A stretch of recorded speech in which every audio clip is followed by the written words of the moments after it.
Scholars, welcome back to the counselor's office. We are back in the counselor's office. Hello, hello, hello, hello. It has been an interesting summer. Dodging hackers, dodging bans, having an uproar with the community. Well, a certain part of the community. Things are finally calming down. We're back on our daily schedule. I did my brutally honest review for Arms Day. Arms Day is coming to an end. Solstice is coming up. We'll be doing a brutally honest review for that as well. And then I've already started outlining my brutally honest review for the new systematic changes. I haven't even started on Edge of Fate. Try to do all that within this week before school starts. I'll be going back to work mid next week. So this is the last time I get to be lazy. I'm going to have to actually get back to the grind and actually doing the things. So here we are. We're in the counselor's office, but today we're going to talk about what we're talking about the grind. Let's talk about the story, right? There's a whole new difference in how Bungie is going about the future of Destiny. I don't know what happened to my overlay, but whatever. We're just gonna go with it. Ignore that it's gone. It disappeared like my. Oh, it came back. Hey, I thought you're like my dad, and you weren't gonna come back, but it came back. I'm so happy. Anyways, we've got an article. We wanted to get away from the drip feed. Bungie explains Destiny 2's future seasonal story plans between the Edge of Fate and Renegades, which right now, most of the story is the portal. That is, we just did Arms Day. There really wasn't a story with that. In fact, I don't even know what Reclamation is even about. Like, it's just the portal. That is the season. That's it. I can't even tell like what is even considered the season. Outside of the weapons, I think they're seasonal weapons. I'm not really for sure. The Pinnacle's considered seasonal. I'm not. Maybe the Braytech weapons. I feel like Bungie has done such a bad job of explaining what the hell is actually seasonal. Like, is it the featured stuff that's just seasonal? Like, should we farm all these weapons now, try to get tier 5s out of them? Because are they going to go away? Are we going to be able to continue to farm for these? Or are they just going to go into Xur's asshole? And by the way, he's a thick boy. Xur's got a thick ass with how much stuff he's carrying, because he's got comp weapons in that ass. He's got Heresy and Echo and like all the other seasonal stuff in his ass. He's also got the Brave weapons somewhere in his ass. I've yet to see them, but they're somewhere in his ass. He's got a lot of stuff in his ass, and I don't know why Bungie is doing that to Xur. Like, dude needs a vacation. Anyways, let's find out what's actually going on. Destiny 2's narrative director, Allison Lurs, the "we're great at our job" girl, explains why Destiny 2 players can explains what Destiny 2 players can expect between the Edge of Fate and Renegades in terms of story. I'm going to be honest with you. I don't care if there's a story. I just want something better than the portal.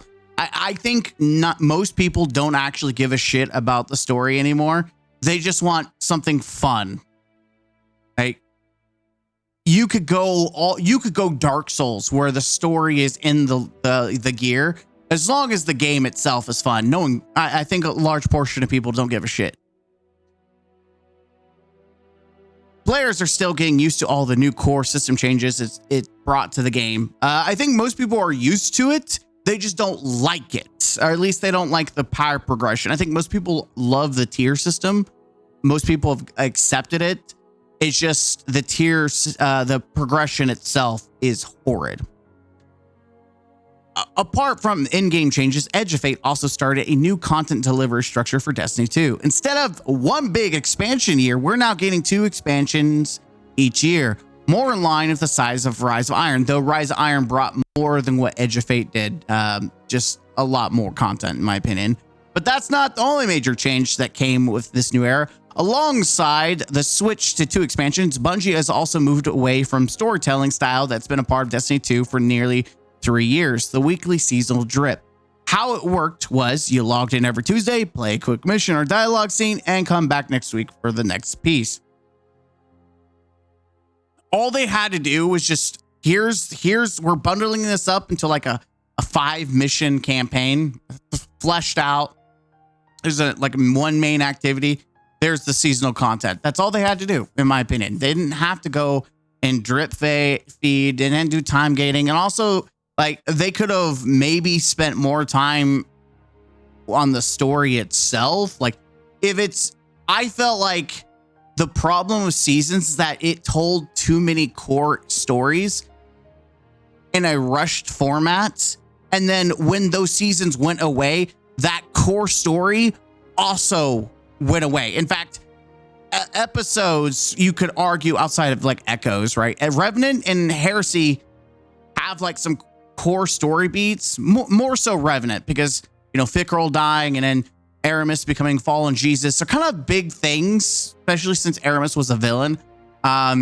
You could argue like Oryx was already dead, so nothing really changed in the Heresy, right?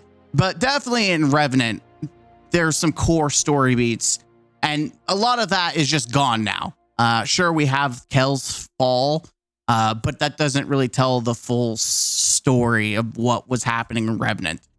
Not only that, but Skullass is back in the background for some reason. Even though we killed him, he's still alive apparently, and we don't know what's going on with that. So there's a lot there. It's just the fact that all that content is just removed, especially Heresy, which is really crazy to me that the community loved Heresy mostly. Like, I wouldn't say love is too high.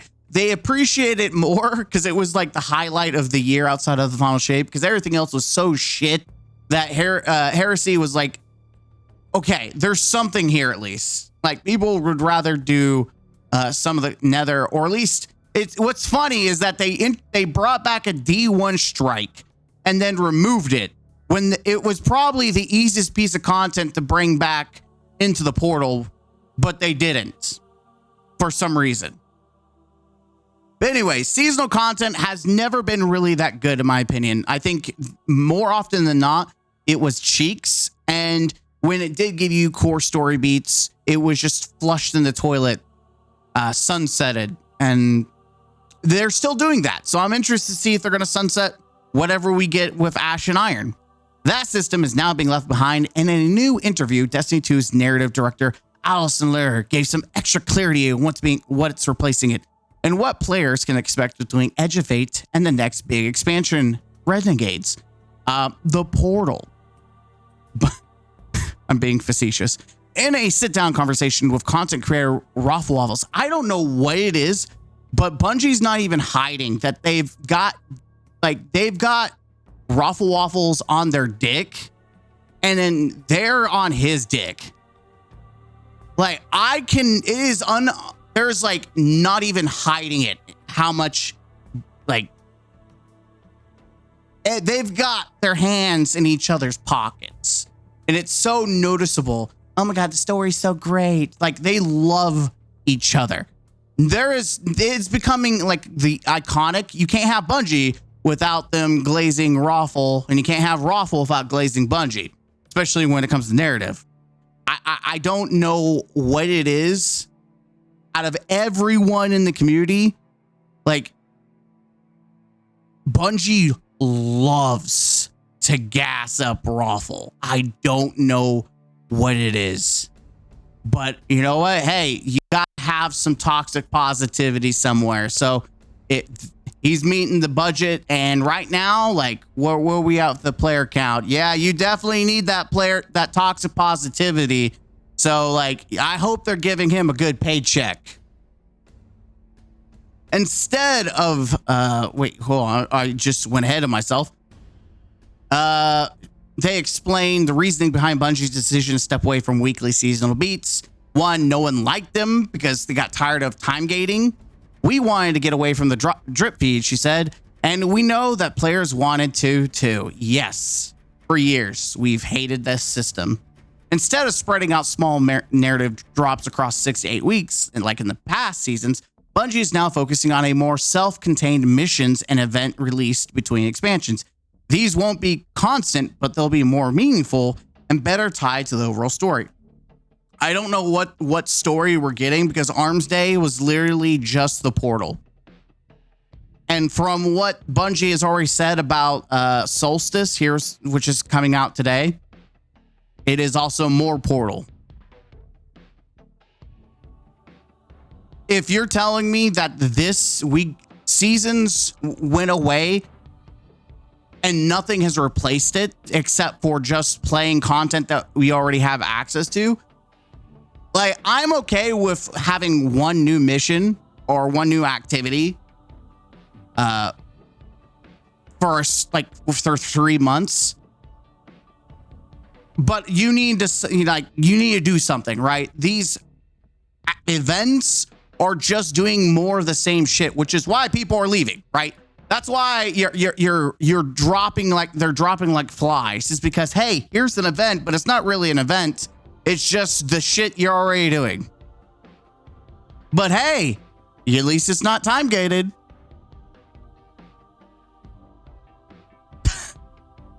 There's still going to be some bespoke missions that you'll get to play through.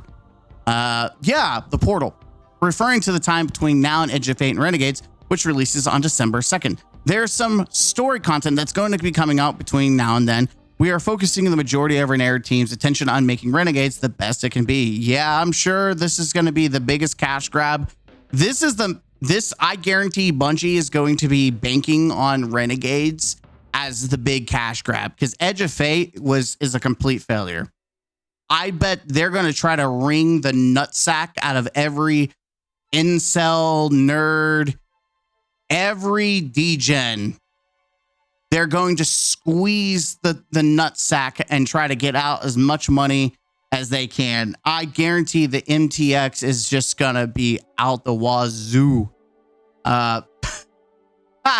Just looking at the Star Wars stuff gives me an aneurysm. Ay.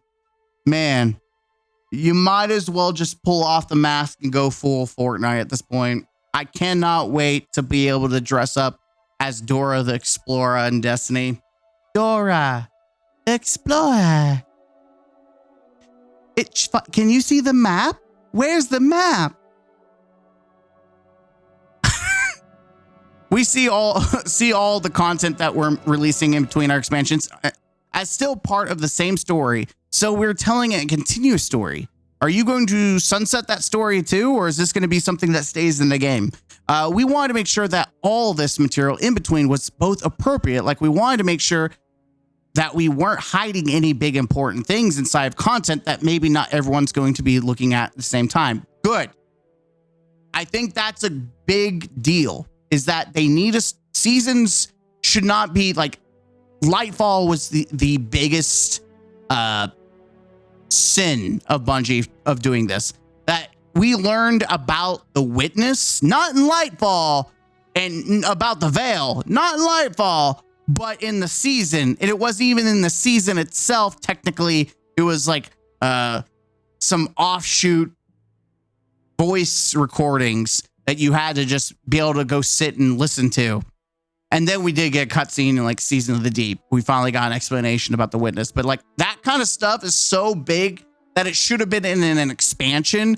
And really, these stories from the seasons themselves should have been negligible. They shouldn't have been that big of a deal, that if they went away, it wouldn't have broke like the consistency of the story, which unfortunately there were some really big beats that were broken because they were sunsetted. But we also didn't want it to feel totally irrelevant. Notably, Renegades will also mark a first for Destiny 2, its franchise's first expansion to fully license another major IP. You know, something that is... remember when people, and even Bungie, was saying that this was an inspiration? I don't remember that you had to get a full license in order to do a inspiration. I don't think you do.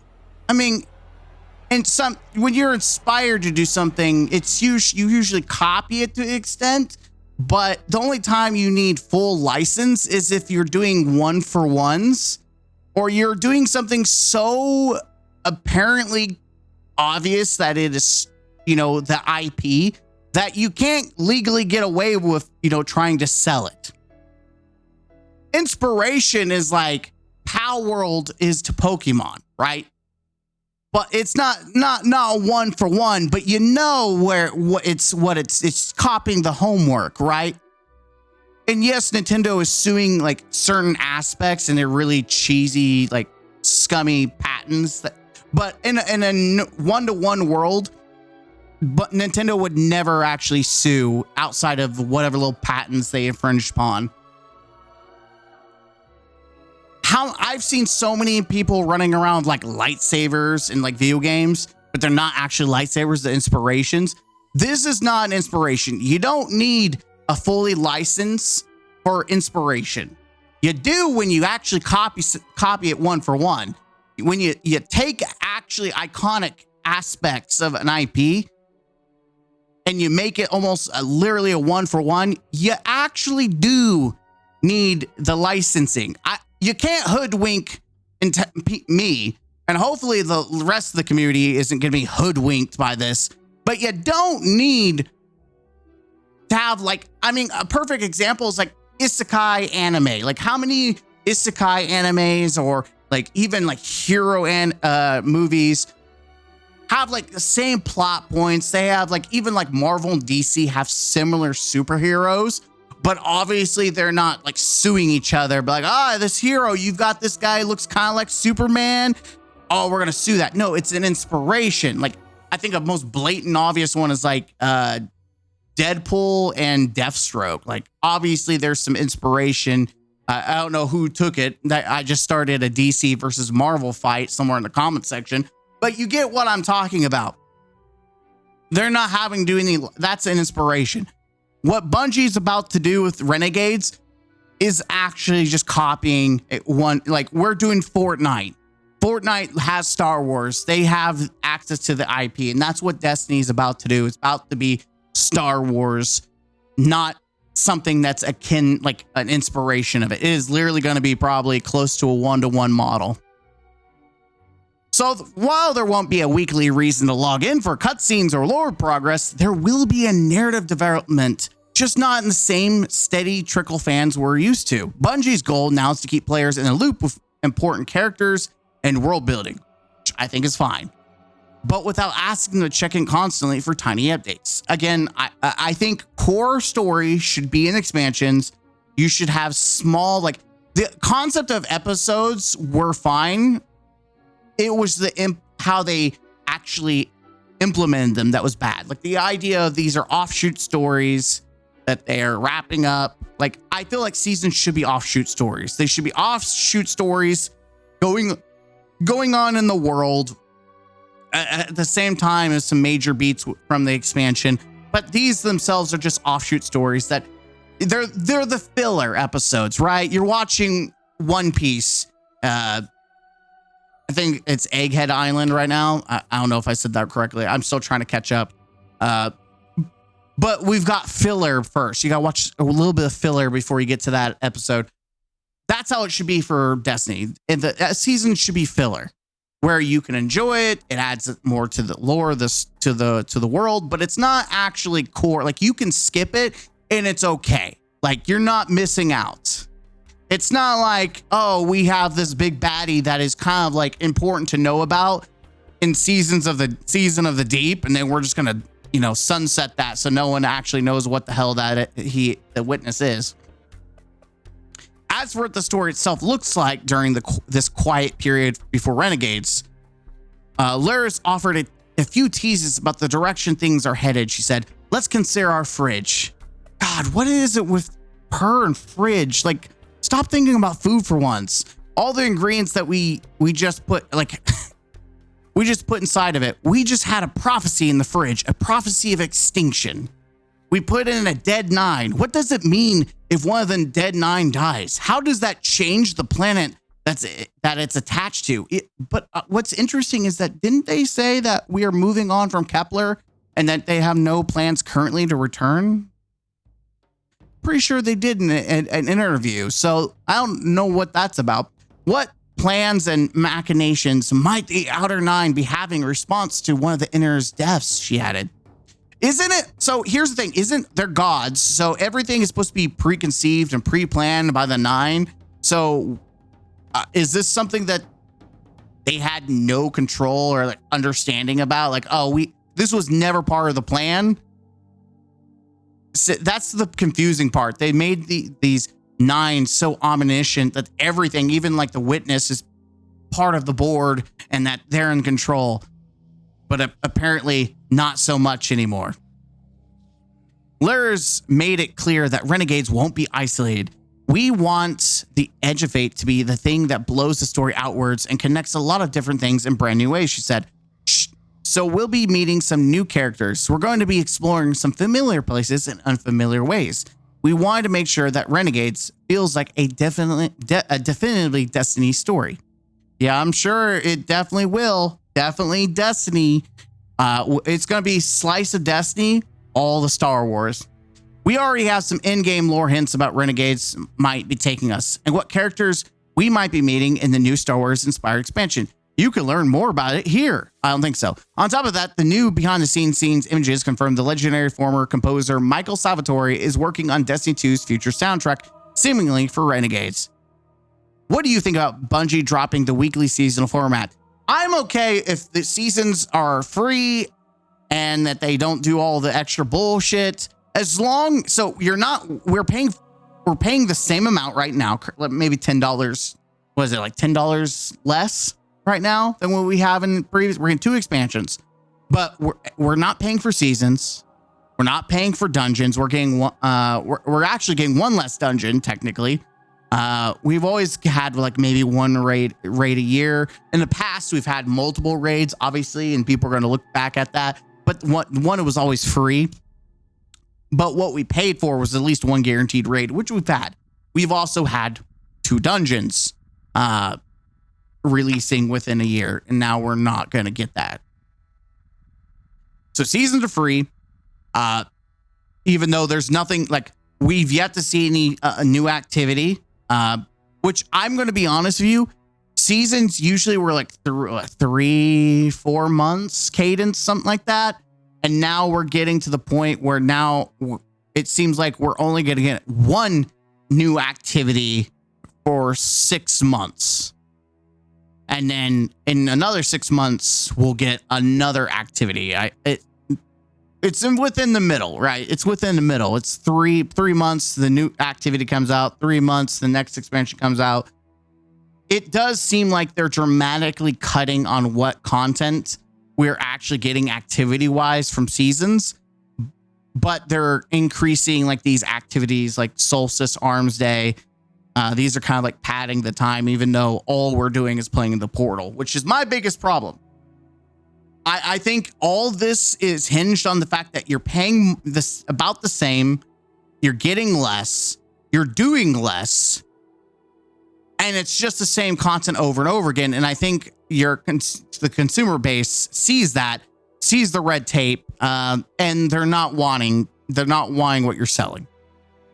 I do think it will be bad for Destiny overall, especially the health of the game, if they do a bunch of free events, but there's not actually an event activity, and it's just do the portal, get more loot.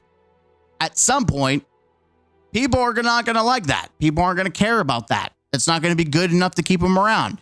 You can only do Caldera and K1 logistics for a certain amount of time until people are like, you know what? I think I'm done. I'm boo. I'm done. I don't know. We're going back to the Plague Lands, which I'm going to set expectations now. If you think we're going to, 1, get Wrath of the Machine, you're on drugs. 2, if you think we're going to get Siva, you're probably going to be disappointed.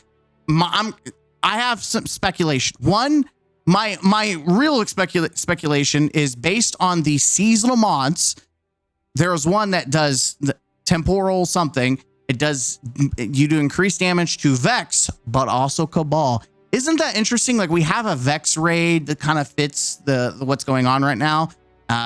But we really haven't seen Cabal. Even on Kepler, there's no Cabal. But why do you think there would be something increasing damage against Cabal? Kind of random, right? Unless we're going to see them in the Plague Lands. It's very possible that's what we'll see. Instead of seeing Siva and the Fallen Splicers, we will probably see Cabal. Now, could we see Siva Cabal? That would be spicy. I'm gonna be honest. If they did like a Splicer, like Siva Cabal, that actually might be badass. But I doubt it. The other theory that I have is just completely speculation, but the Scorn. The Scorn, they're still Scorn are surviving, and I mentioned Skulass is still alive, so maybe Skulass is leading the Scorn and the Fallen Party. Maybe we will have Siva. I don't know. I doubt it. I wouldn't put your hope in it. We know we're not getting Archon's Forge. It's a brand new activity. They've already told us. I would be very, very careful at your expectations about the Ashen Iron updates. I do not expect it to be big. I also don't think the Epic raid will be that big either. I think Epic is just in the name alone. I would be very surprised. Maybe I'm wrong, but I would be very surprised if the Epic raid was actually as epic as they make it sound. But so far, based on everything we've received and experienced with this game so far, both from the free aspect and the expansion, temper your expectations. You gotta bring them down. I would not expect to see anything over the top with Ashen Iron, especially with Bungie like cutting costs and diving headfirst into the minimal viable product. That is honestly where I would say. Also, I want to know if when we go back to the Plague Lands, is it going to be like the Nether where we go to the Dreadnought? Is it going to stay around? Because the Dreadnought just fucked off. It's gone. There's no trace of anything Heresy left in the game, even though we kept the two worst ones, like Echoes and Revenant. Aspects of those stuck around. But for some reason, we didn't keep anything from Heresy. I felt like we should have kept the Strike. I think most people like the Sunless Cell. I don't know why we couldn't keep that for like a Grandmaster or something, or one of the Conquest missions. Also, I don't think there's any way of getting Barrow Dyad. So if you're a new player, I guess sucks to suck. Good job, Bungie. We're also supposed to get dungeon encounters with the update as well. So I you know what? I don't know what's going on with this game anymore. I don't. If we're getting, are they free? Are these dungeon encounters free? Because if they are, don't buy anything. Like, don't buy any of the dungeons, because if they're just gonna bring them into the portal for free, then don't buy them. Just wait and see. That's what I feel like. Like, Bungie's doing everything possible to tell people, don't buy our shit. Just don't buy it.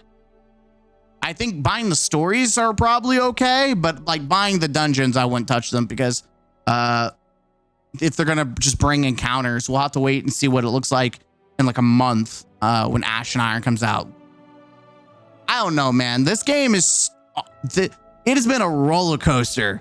I cannot wait for Battlefield 6, Borderlands, hey, Pokemon. I mean, I even got Warframe to look forward to. Like, man. But anyways, I'm going to give Solstice a good old try, and I'll let you guys know what I think in my brutally honest review. Hit the like button, comment down below. And lastly, I still have yet to update this. I apologize to my members, but know that I noticed you and will be updating it as soon as I get off my butt and actually, do it. So shout out to the members. You're awesome. I appreciate you. And until next time, don't forget to be the best version of yourself. And as always, game out.